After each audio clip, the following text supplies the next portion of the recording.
Panen ekor panjang jantannya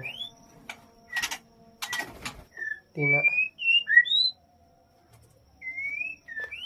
Kita lihat di dalam gelodoknya. Alhamdulillah ada 3 ekor. Ini jantannya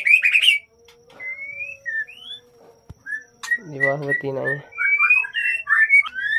Panen 3 ekor, telur 4, yang 1 ganetas. Betinanya darah baru pertama kali nelor, langsung isi 3.